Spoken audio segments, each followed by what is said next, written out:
एक दो केस छोड़ दे तो आम आदमी के लिए पॉलिटिक्स में घुसने का रास्ता ही नहीं है। जितना रिसर्च हम अपना मोबाइल फ़ोन ख़रीदने में करते हैं ना, उसका 10% रिसर्च अगर हमने अपने कैंडिडेट के बारे में कर ली तो ये क्रिमिनल जितने हैं ना, ये पार्लियामेंट में दिखेंगे नहीं, ये वही दिखेंगे जहाँ इनको होना चाहिए।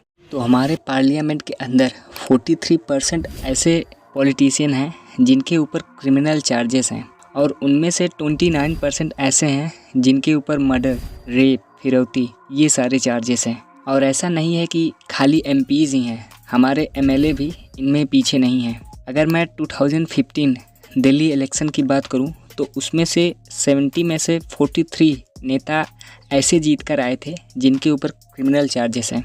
और अगर मैं करंट की बात करूं तो 37 एमएलए ऐसे हैं जिनके ऊपर क्रिमिनल चार्जेस हैं। और ये ऐसा नहीं है कि किसी ने आरोप लगा दिया हो, इन पर टाइम टू टाइम एफआईआर भी हुए हैं। ये वो चार्जेस हैं जो सुप्रीम कोर्ट के अंदर फ्रेम हो चुके हैं। मतलब पुलिस गई है वहाँ पर, उसको एविडेंस कंफर्म हुए, आई विटनेसेस मिले, ये वही चार्ज है।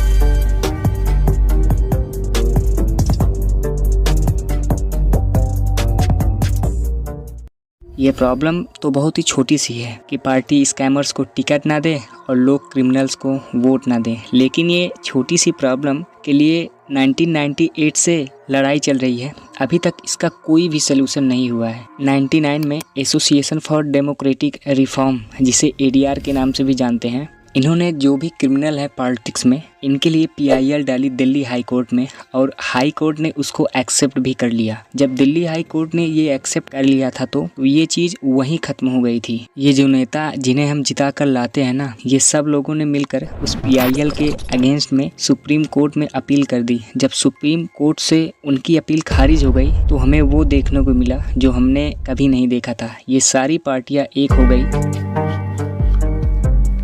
जब बात हमारे देश की सिक्योरिटी की आती है, उरी अटैक हो गया, बालाकोट हो गया या हमले वाली सिचुएशन बनती है, तब ये पार्टियां एक नहीं होती। लेकिन इस चीज़ के लिए ये सारी पार्टियां एक हो गई और यह सारी चीज़ें एक ही जगह आके फंस जाती है। देखिए, इंडिया के कानून के हिसाब से जब तक किसी भी आदमी पर फाइनल जजमेंट नहीं आता तब तक वो बेकसूर है। और ये जो क्रिमिनल्स हैं ना, ये इसी चीज़ का फ़ायदा उठाते हैं। अगर कोई आईएएस पीसीएस की तैयारी कर रहा है और उसके ऊपर क्रिमिनल चार्जेस हैं तो उसे ऑफर लेटर तक नहीं मिलता, यहाँ तक कि उसको क्लर्क के जॉब के लिए भी दिक्कत आ जाती है। लाखों कैदी ऐसे हैं जिन पर अभी जजमेंट ही नहीं आया है, जो अंडर ट्रायल हैं, जिनको जेल में डाल रखा है। तो ये जो सारी चीज़ें एप्लीकेबल होती हैं, ये सिर्फ पॉलिटिशियंस के लिए ही होती हैं, बाकी किसी के लिए नहीं। इतने बड़े संसदीय क्षेत्र में पार्टियों के लिए इतना मुश्किल हो जाता है ऐसा कैंडिडेट ढूंढना जिसका कोई क्रिमिनल रिकॉर्ड ना हो। एडीआर के रिसर्च के हिसाब से क्रिमिनल कैंडिडेट के चांसेस 3 गुना ज़्यादा होते हैं जीतने के क्लीन कैंडिडेट के मुकाबले।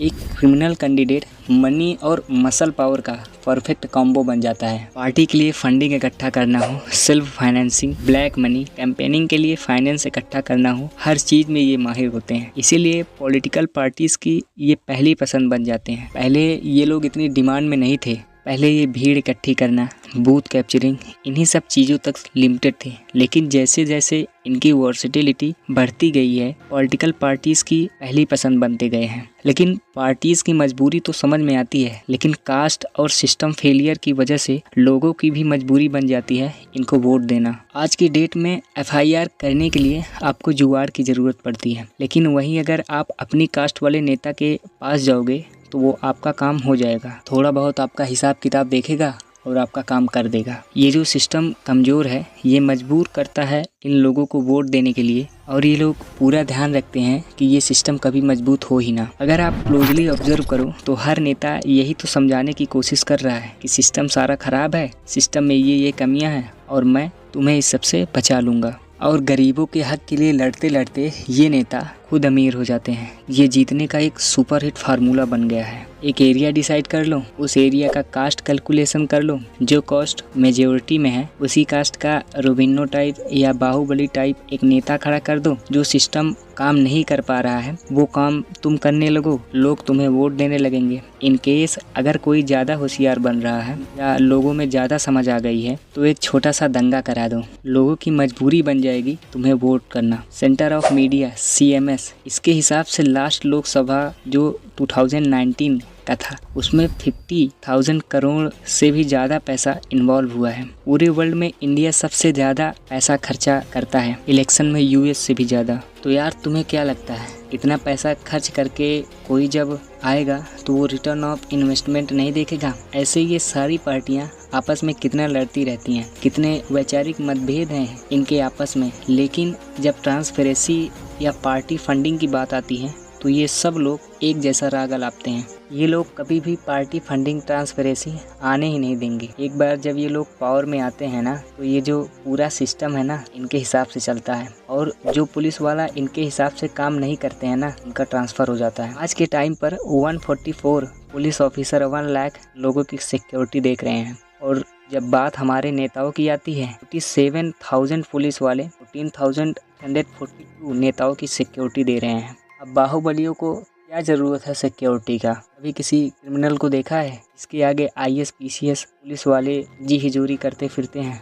ये बहुत ही वर्स्ट सीन होता है। हर साल रिपोर्ट्स आती हैं कि हमारे 75% से ज़्यादा लोगों का पुलिस पर भरोसा ही नहीं है। इंडिया एक ऐसी लौती कंट्री है जो पुलिस से सेफ फील करने के बजाय डरती है। एक 15 साल के बच्चे तक को पता है कि IPL में सट्टा लगाने के लिए किसके पास जाना है, लेकिन ये पुलिस वालों को नहीं पता। ये जो सिस्टम है हमारे नेताओं को सूट करता है, क्योंकि जिस दिन ये सिस्टम स्ट्रॉन्ग हो गया इन सब की दुकानें बंद हो जाएंगी। इंडिया की 65% आबादी 35 की एज से नीचे है, और जो हमारा लोकसभा है उसका एवरेज एज 54 और राज्यसभा की 63.5 है। एक दो केस छोड़ दे तो आम आदमी के लिए पॉलिटिक्स में घुसने का रास्ता ही नहीं है। अगर आप गूगल पर सर्च करो टॉप 10 यंग पॉलिटिशियन, एक भी नाम उसमें से ऐसा नहीं होगा जिसका कोई फैमिली से पॉलिटिकल कनेक्शन ना हो। राजा महाराजाओं और उनके पीढ़ियों का शासन तो चला गया, लेकिन देखा जाए तो आज भी ये चीज़ें कुछ हद तक वैसी ही हैं, बस हमारे आपके समझने में थोड़ा फ़र्क है। आज भी नेता और इनके ही फैमिली के मेंबर आपको पार्लियामेंट में ज़्यादातर देखने को मिलेंगे। आज़ादी के बाद से 0.5% से कम पॉलिटिशियन ने अपने बच्चों को आर्मी में भेजा है। वहाँ नहीं भेजते ये लोग। हम लोग अपने मैनिफेस्टो में डिमांड ही कहाँ करते हैं इनसे, हम तो बस रिलीजियस मुद्दे देखते हैं मैनिफेस्टो में और खुश हो जाते हैं। लेकिन एक चीज़ तो हमारे हाथ में है कि यार हम कम से कम किसी क्रिमिनल को वोट ना दे। और ये ऐसा तो होता नहीं है कि सारे के सारे लाइन में क्रिमिनल ही खड़े हों। हमें बस इतना करना है कि जो भी कैंडिडेट क्रिमिनल है हमें बस उसे वोट नहीं देना है, भले ही हमारी फेवरेट पार्टी का या हमारी कास्ट का हो। बस एक दो बार हमें ऐसा करना है तो इन लोगों को टिकट मिलना ही बंद हो जाएगा। जितना रिसर्च हम अपना मोबाइल फ़ोन ख़रीदने में करते हैं ना, उसका 10% रिसर्च अगर हमने अपने कैंडिडेट के बारे में कर ली तो ये क्रिमिनल जितने हैं ना ये पार्लियामेंट में दिखेंगे नहीं, ये वही दिखेंगे जहां इनको होना चाहिए। लास्ट में मैं एक ही क्वेश्चन पर मैं इस वीडियो को एंड करूंगा कि पॉलिटिक्स अगर समाज सेवा है तो सैलरी क्यों, और अगर नौकरी है तो एग्ज़ाम और क्वालिफिकेशन क्यों नहीं।